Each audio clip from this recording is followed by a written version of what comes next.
15 अप्रैल 2007।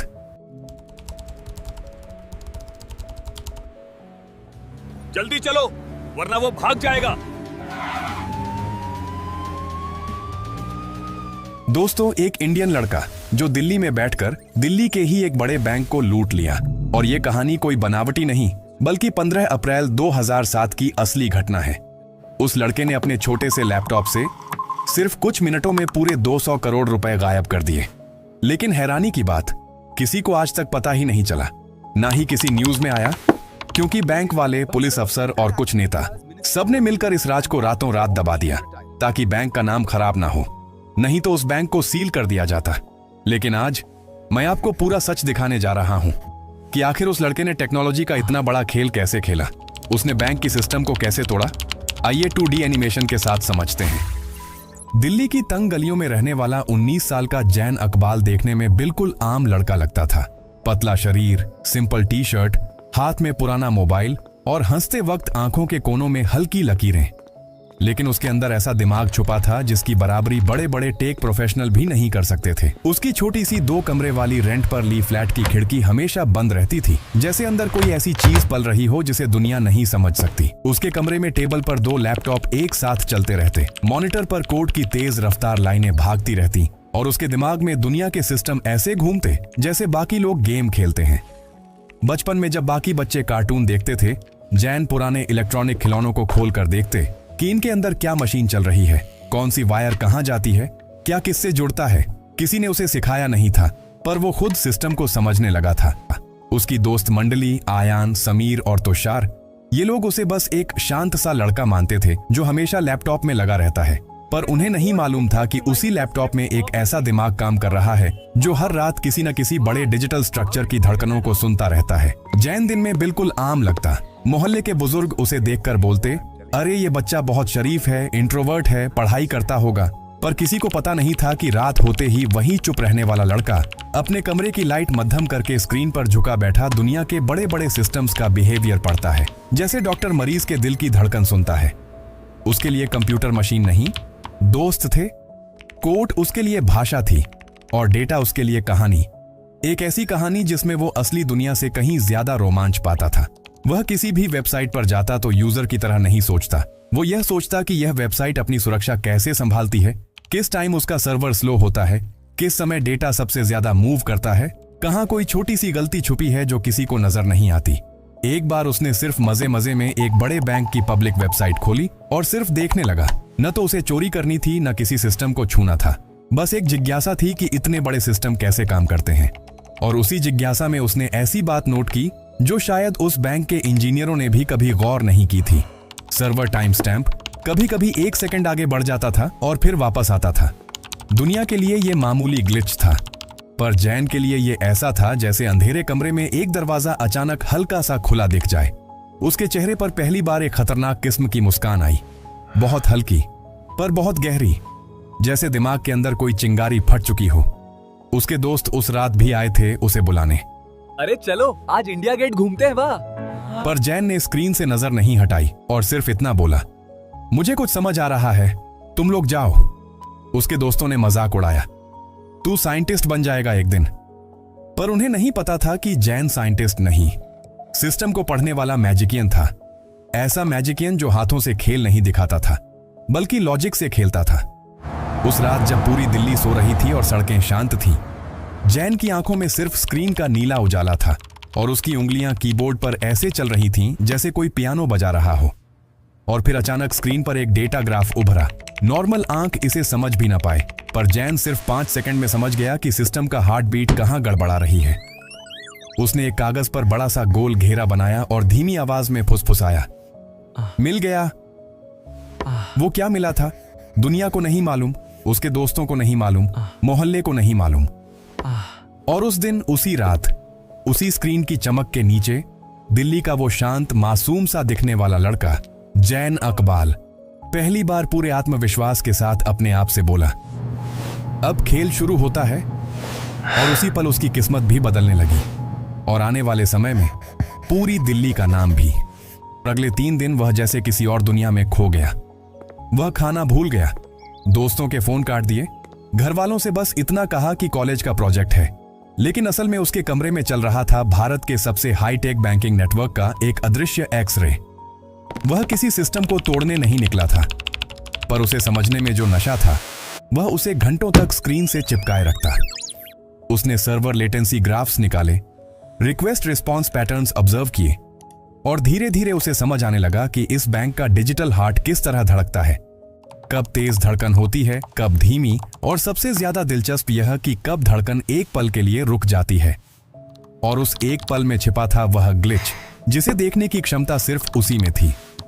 यह loop hole कोई दरवाजा नहीं था जिसे खोलकर चोरी की जा सके।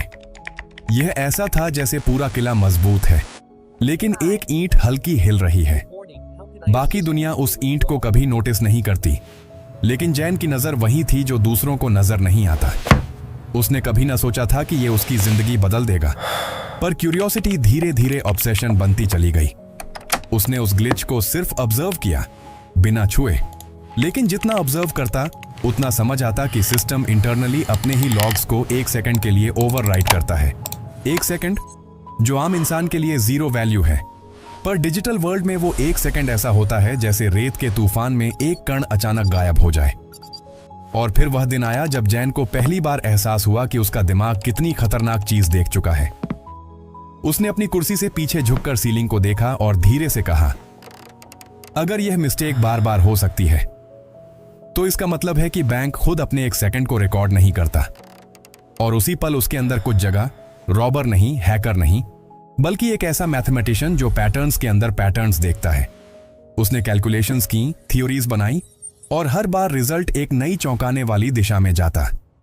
फिर एक रात जब दिल्ली पर थोड़ी बारिश हो रही थी और उसके कमरे की खिड़की पर पानी की बूंदें टपक रही थीं, उसने पहली बार यह महसूस किया कि इस सिस्टम की कमजोरी थियोरेटिकल नहीं, प्रैक्टिकल है। अगर कोई दिमाग इसे चाहकर यूज करे तो ट्रेस करना नामुमकिन होगा, क्योंकि जिस पल में गलती होती है उस पल के सारे डिजिटल फुटप्रिंट्स खुद सिस्टम ही निगल लेता है। मगर उसने खुद से एक सवाल पूछा, क्या मैं ऐसा कर सकता हूं? और उसका दिमाग तुरंत 2 टुकड़ों में बंट गया। एक मासूम 19 साल का लड़का जिसने कभी स्कूल छोड़कर कोई हरकत नहीं की, और दूसरा एक ऐसा साइलेंट मास्टरमाइंड जो डिजिटल पैटर्न से खेलता था। उसने 2 रातें लगातार सिर्फ यही सोचते बिताई, न चोरी करनी है न पैसे छूने हैं, बस यह समझना है कि सिस्टम कितना स्मार्ट है और इंसान कितना। और फिर अचानक एक कैलकुलेशन उभरी जिसने उसे हिला दिया। अगर कोई चाहे तो इस ग्लिच को यूज करके बड़ी से बड़ी रकम सिस्टम में घुमाकर वापस उसी जगह ला सकता है और किसी लॉग में पता भी नहीं चलेगा, क्योंकि ग्लिच वाला सेकंड हर बार सब इरेज कर देता। उसने ये फॉर्मूला 3 बार सॉल्व किया, हर बार वही रिजल्ट आया, परफेक्ट 0 फिंगरप्रिंट ऑपरेशन। उसकी हार्ट बीट तेज हो गई। उसने कुर्सी घुमाई, खुद को मिरर में देखा और पहली बार उस मुस्कान को महसूस किया जो सिर्फ मास्टरमाइंड क्रिमिनल्स के चेहरे पर आती है। लेकिन वो क्रिमिनल नहीं था, बस एक ऐसा जीनियस था जिसे दुनिया ने कभी समझा ही नहीं।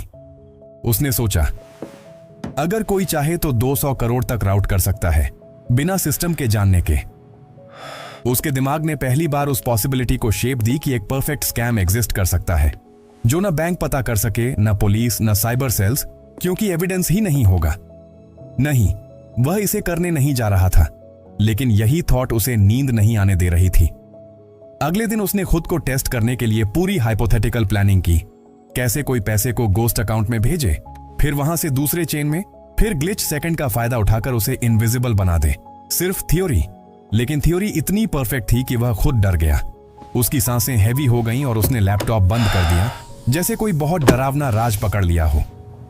उसने बैल्कनी में जाकर ठंडी हवा ली, पर उसके दिमाग में सिर्फ यही घूम रहा था, ये लूप होल मेरी गलती नहीं है, सिस्टम की गलती है, वही सिस्टम जिसे देश भरोसे से चलाता है। उसने खुद से पूछा, क्या ऐसा प्लान कोई करेगा?